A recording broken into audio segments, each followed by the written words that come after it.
Hello बच्चों, कैसे हैं आप सभी। आशा करता हूँ सभी लोग अच्छे होंगे। आप सभी को सबसे पहले अपने YouTube channel one B online classes में सभी का स्वागत है। बच्चों देखिए, आज का जो टॉपिक है वो बहुत ही इंपॉर्टेंट टॉपिक है, जिसका नाम है आदर्श विलयन। जो आपकी केमिस्ट्री का जो विलयन चैप्टर है उसका बहुत ही महत्वपूर्ण टॉपिक है बच्चों। इस पे देखिएगा बहुत सारे टॉपिक बनते हैं, तो आइए इसको अच्छे से समझते हैं कि आदर्श विलयन किसे कहते हैं। बच्चों देखिए, बच्चों वीडियो को पूरा देखिएगा, स्किप मत करिएगा, वीडियो को लाइक भी करिएगा, ठीक है बच्चों। आइए समझाते हैं कि आदर्श विलयन क्या होते हैं। सबसे पहले इसे समझिए। आदर्श विलेन वो विलेन होते हैं जो राउल्ट के नियम का पालन करते हैं, वो आदर्श विलेन कहलाते हैं बच्चों, ठीक ना। अब राउल्ट का नियम है क्या, तो अगर किसी ताप पर किसी विलेन के प्रत्येक अवयव का आंशिक दाब उसके मूल अंश के क्या होता है, समानुपाती होता है। अर्थात इतना समझिए, किसी भी विलेन का जो आंशिक दाब होगा उसके मूल अंश के क्या होता है, समानुपाती होता है। वो क्या कहलाता है, राउल्ट का नियम। तो जो इस प्रकार से पालन करता है वो राउल्ट का नियम है। तो ये कह रहा है आदर्श विलेन क्या होते हैं, तो यहाँ लिखा गया है वे सभी विलेन जो किसी ताप एवं सांद्रता पर, चाहे वो निम्न सांद्रता का विलेन हो चाहे उच्च सांद्रता का विलेन हो, करा ताप एवं सांद्रता पर राउल्ट के नियम का पालन करते हैं, वे आदर्श विलेन कहलाते हैं। समझ में आ गया। यानी जो राउल्ट के नियम का पालन करते हैं क्या कहलाते हैं, आदर्श विलेन कहलाते हैं। तो आइए यहाँ समझाने का हम प्रयास करता हूँ कि आदर्श विलयन मतलब एक्चुअल में है क्या।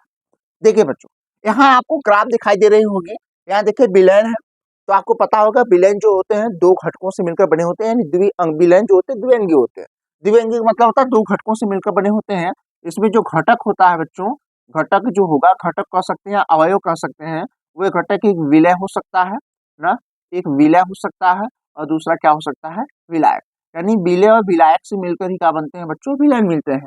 तो यहाँ ध्यान दीजिएगा, हम विलय को यहाँ ए माने हैं और विलायक को क्या माने हैं, बी माने हैं। तो देखिएगा बच्चों, ध्यान समझिएगा, यहाँ विलयन है और देखिए यहाँ विलय शुद्ध अवस्था में विलय है, और यहाँ शुद्ध अवस्था में क्या है, विलायक है। शुद्ध अवस्था का मतलब होता है कि विलय कोई विलय पदार्थ है, मान लीजिए जैसे हम एल्कोहल और जल का मिश्रण बनाना थे, एल्कोहल इसमें क्या हो जाएगा, विलय हो जाएगा, जबकि जल इसमें क्या होगा, विलायक होगा। तो केवल केवल एल्कोहल रखेंगे तो ये शुद्ध एल्कोहल हो जाएगा। शुद्ध एल्कोहल क्या होगा, तो हमारा विलय हो जाएगा, और शुद्ध जल क्या हो जाएगा, हमारा विलायक हो जाएगा। बच्चों इतनी बात समझ में आ गई।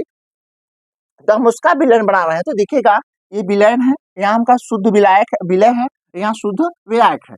तो एक चीज हम समझा रहे हैं कि जो विलायक होगा, देखिए आदर्श विलयन में जो विलय पदार्थ होगा, तो विलय पदार्थ के अणुओं के बीच जो अंतरा अणु का आकर्षण बल होगा, वह आकर्षण बल हमने कहा शुद्ध अवस्था में विलायक के अणुओं के बीच अंतरा अणु आकर्षण बल, और उसके बाद जो विलयन बनेगा, इन दोनों से मिला करके जो विलयन बनेगा, उस विलयन के अणुओं के बीच अंतरा अणु आकर्षण बल जो होगा, उस सब में क्या होगा बच्चों, समान होगा। क्या होगा, समान होगा। अर्थात समझिए, जो विलय के अणुओं के बीच अंतराणुक आकर्षण बल होगा, उतना ही अंतराणुक आकर्षण बल किसके होगा, विलयन के अणुओं के बीच होगा। उतना ही अंतराणुक आकर्षण बल किसके बीच होगा, विलायक के अणुओं के बीच। यानी कहने के तात्पर्य है आदर्श विलयन में चाहे वो विलय हो, चाहे विलायक हो, और चाहे हमने कहा विलयन हो, सभी के अणुओं के बीच अंतराणुक आकर्षण बल लगभग समान होता है ना, नहीं समान ही होता है, इसलिए आदर्श विलयन कहलाते हैं। अगर समान नहीं होता तो आदर्श विलयन नहीं होते। बच्चों इसको भी ग्राफ से, इसके एग्जाम्पल से सारा चीज समझाएंगे। तो आइए हम थोड़ा सा समझाते हैं, बात आपको स्पष्ट हो जाएगी। तो यहाँ लिखा गया बच्चों, हम लिख लाए हैं कि अंतराणुक बलों की दृष्टि से आदर्श विलयन, यहाँ देखिए आदर्श विलयन में उसके घटकों ए और बी, एक घटक ए मतलब एक विलय और एक क्या है, विलायक है, के अणुओं के मध्य आकर्षण बल शुद्ध अवस्था मतलब चाहे वो विलय हो चाहे विलायक हो, शुद्ध अवस्था में घटकों ए मतलब विलय और बी मतलब विलायक के मध्य आकर्षण बल समान होते हैं। इसी कारण इन घटकों को परस्पर मिलाने पर एक आदर्श विलयन बनता है। क्या बनता है बच्चों, एक आदर्श विलयन बनता है। आदर्श विलयन के लिए एंथैल्पी परिवर्तन मतलब होता है, जो भी आदर्श विलयन होगा, यह आदर्श विलयन न ऊष्मा को अवशोषित करेगा और ना ही ऊष्मा को उत्सर्जित करेगा। तो जो विलयन ना ही ऊष्मा को उत्सर्जित करे और ना ही ऊष्मा को क्या करे, अवशोषित करे, तो ऐसे विलयन क्या कहलाते हैं, आदर्श विलयन कहलाते हैं। ऐसे विलयन की एंथैल्पी जो होती है, यानी कह सकते हैं ऊष्मा परिवर्तन होता है वो जीरो होता है, यहाँ दिखाया गया है। तो जो क्या होगा, एंथैल्पी मतलब होता है यानी ऊष्मा अवशोषण या उत्सर्जन क्या हो जाए, वो जीरो हो जाए ना, मिश्रण का विलयन का उत्सर्जन क्या हो जाए, जीरो हो जाए। या आयतन परिवर्तन, आयतन मतलब उसके वैल्यू, इसका वैल्यू में क्या हो, परिवर्तन भी क्या हो जाए, जीरो हो जाए। तो ऐसे विलयन क्या कहलाते हैं, आदर्श विलयन कहलाते हैं। एक नोट में मैंने लिखा है बच्चों कि बहुत कम विलयन जो होता है पूर्ण, याद रखिएगा, बहुत कम विलयन पूर्ण आदर्श विलयन होते हैं। एक यहाँ एग्जाम्पल दिया गया है कि अति तनु विलयन, अति विलयन दो होते हैं, एक शांत विलयन होता है, एक तनु विलयन होता है। जो अति तनु विलयन एकदम हल्का विलयन होते हैं, वैसे विलयन प्राय क्या होते हैं, आदर्श विलयन की तरह व्यवहार करते हैं। इतनी बात आपको हमें लगता है समझ में आ गया होगा। तो आप इतना बस याद रखिएगा कि आदर्श विलयन में चाहे विलय के अणु हो, चाहे विलायक के अणु हो और चाहे विलयन के अणु हो, तीनों के बीच अंतरा अणु आकर्षण बल क्या होगा बच्चों, समान होगा। क्या होगा, जब समान होगा तो देखिए एक ही ताप पर जितना ये वाष्पशील होगा उतना ये भी वाष्पशील होगा, उतना ये भी वाष्पशील होगा, एक ही टेम्परेचर पर। जब अणुओं के बीच आकर्षण बल समान है तो एक ही टेम्परेचर पर ये समान वाष्पशील होंगे, तो इनका कह सकते हैं, इनका वाष्पशील भी क्या होगा, ये वाष्पशील भी क्या होंगे, समान होंगे। जितने टेम्परेचर पे ये वाष्प उत्पन्न करेगा उतने टेम्परेचर पे उतना ये भी करेगा, उतने टेम्परेचर पे ये भी करेगा। ठीक है बच्चों, इतनी बातें हमें लगता है आपको समझ में आ गई है।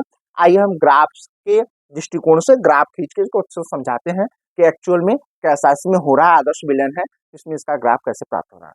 ये सारी चीज आपको हमें लगता है समझ में आ गई बच्चों, इतना नोट डाउन कर लीजिए। ठीक है बच्चों, आइए समझाते देखिएगा। इसमें हम बताते हैं, देखिए आदर्श विलयन कि ये देखिए एग्जांपल्स हैं कि कौन कौन से ऐसे विलयन हैं जो आदर्श विलयन यानी आइडियल सॉल्यूशन बनाते हैं। तो देखिए ये सारे एग्जांपल है। पहले आइए इसके ग्राफ को अच्छे से समझते हैं।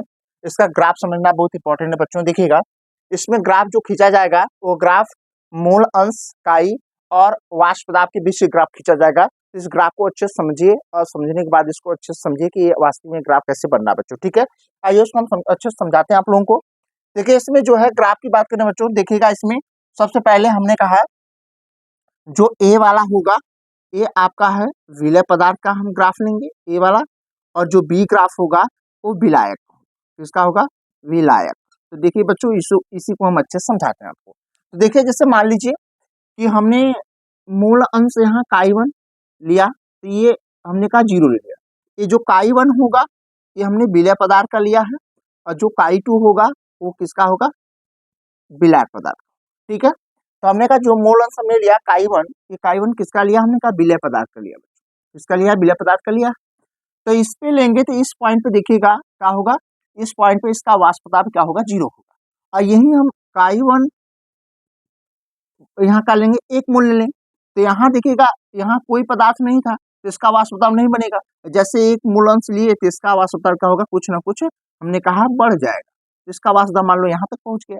और बच्चों मान लीजिए इसी प्रकार से हमने कहा विलायक पदार्थ का जो हमने कहा मूल अंश है, इस पॉइंट पर हमने क्या लिया, जीरो ले लिया, और यहाँ वाले पॉइंट पर काई2 बराबर का लिया, एक मूल अंश लिया।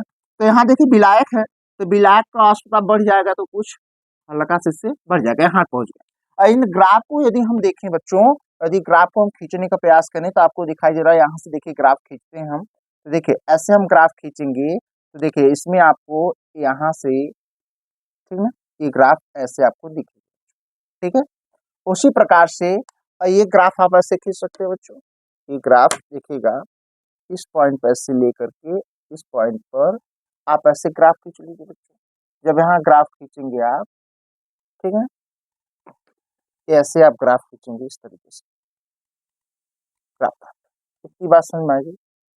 तो ये देखिए जो ग्राफ होगा, ये देखिए आपका ये जो ग्राफ होगा बच्चों, ये ग्राफ आपका किसका होगा, ये ग्राफ आपका देखिएगा ये जो है, ये वाला ग्राफ यहाँ से ये विलय पदार्थ का है, ये वाला ग्राफ किसका है, विलय पदार्थ का है। तो यहाँ यदि हम देखें जो है राउल्ट का नियम, तो यहाँ देखिए इसको हम मान लें, अगर P1 माने या एक ही मान लेते कोई बात नहीं, तो P बराबर क्या हो गया राउल्ट के नियम से, P बराबर हो जाएगा P0, यहाँ काई1 हो जाएगा बच्चों। यहाँ हम देखेंगे यहाँ पे क्या हो जाएगा, यहाँ P2 बराबर हमने कहा P0, यहाँ क्या होगा, काई2 हो जाएगा बच्चों। ठीक है, अब जो विलय पदार्थ है इसका यहाँ जो होगा शुद्ध अवस्था में जो वाष्प पदार्थ प्राप्त होगा वो होगा P1 नॉट, और यहाँ विलायक के लिए जो होगा को शुद्ध अवस्था में P2 नॉट प्राप्त होगा। ये वाष्प दाब।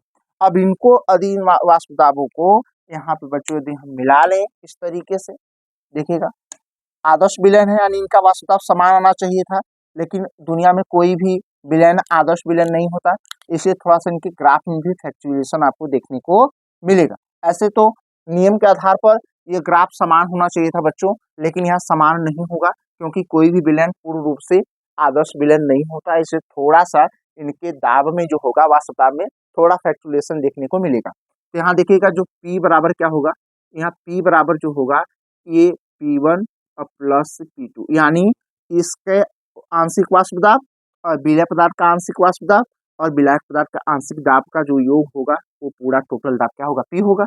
तो यहाँ देखिएगा हम यहाँ क्या लिखेंगे, यहाँ जो पॉइंट है ये शुद्ध अवस्था में विलय का वाष्प दाब यहाँ है, शुद्ध अवस्था में यहाँ लिख सकते हैं हम शुद्ध अवस्था में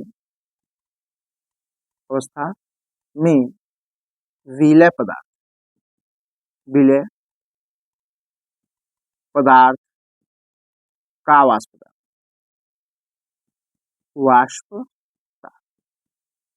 ठीक है बच्चों। और यहाँ क्या है, यहाँ हम लेंगे देखिए शुद्ध अवस्था में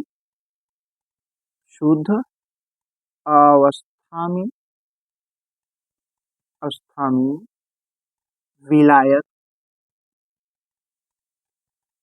पदार्थ का वाष्प ठीक है बच्चों, इतनी बात समझ में आ गई आपको। और जो यहाँ मिलेगा, यहाँ जो हमें जो प्राप्त होगा वो वेपर प्रेशर ऑफ द कौन सा सोल्यूशन, यानी जो प्राप्त होगा ये विलयन का वाष्प दाब प्राप्त होगा। यहाँ जो प्राप्त होगा इसको हम बोलेंगे विलयन का वाष्प दाब, विलयन का वाष्प दाब प्राप्त। यहाँ जो प्राप्त होगा वो कौन सा होगा, वो इस विलयन, ये जो विलयन प्राप्त होगा उस विलयन का वाष्प दाब प्राप्त होगा। समझ में आ गया। देखो यहाँ काई बराबर 0 रखने पर यहाँ कोई वाष्प दाब प्राप्त नहीं होगा, और वहीं काई बराबर यानी 1 मोल रखेंगे तो यहाँ वाष्प दाब यहाँ प्राप्त होगा, वहीं काई 2 बराबर 0 रखेंगे तो इसका कोई वाष्प दाब नहीं प्राप्त होगा, और काई 2 बराबर रखेंगे हम 1 मोल से रखेंगे तो इसका वाष्प दाब यहाँ बढ़ जाएगा। तो इनका देखिए आदर्श विलयन के लिए ग्राफ खींचा गया बच्चों, ठीक है। तो देखिए कौन कौन से एग्जाम्पल आदर्श विलयन में आते हैं, जैसे हमने कहा बेंजीन व टॉलुइन के द्रवों का विलयन जो होगा ये आदर्श विलयन के रूप में आते हैं। हमका एन हेक्सेन व एन हेप्टेन द्रवों के विलयन जो होगा वो भी आदर्श विलयन होगा। क्लोरोबेंजीन व ब्रोमोबेंजीन के द्रवों का विलयन जो होगा वो भी जो आदर्श विलयन होगा। हमने कहा एथिल ब्रोमाइड व एथिल आयोडाइड द्रव का विलयन जो होगा वो कैसा विलयन होगा, वो आपका वो विलयन कौन सा होगा, आदर्श विलयन होगा। एथेनॉल और मेथेनॉल द्रवों का जो विलयन होगा वो भी क्या होगा, हमने कहा वो भी आदर्श विलयन होगा। तो इतना याद रखिएगा बच्चों, हमें लगता है सारी चीजें आपको समझ में आ गई हुई। जो आदर्श विलयन होते हैं वो राउल्ट के नियम का पालन करते हैं, इसलिए वो आदर्श विलयन कहलाते हैं। तो हमें लगता है सारी चीजें आपको समझ में आ गई होगी। यदि सारी चीजें आपको समझ में आ गई तो चैनल को लाइक, सब्सक्राइब, शेयर, कमेंट करिएगा बच्चों। वीडियो आप देखते हैं लाइक नहीं करते हैं, प्लीज आप लाइक किया करिए और अपने दोस्तों के पास शेयर करिए। मिलता हूँ नेक्स्ट वीडियो में नए टॉपिक का। सबसे थैंक यू सो मच।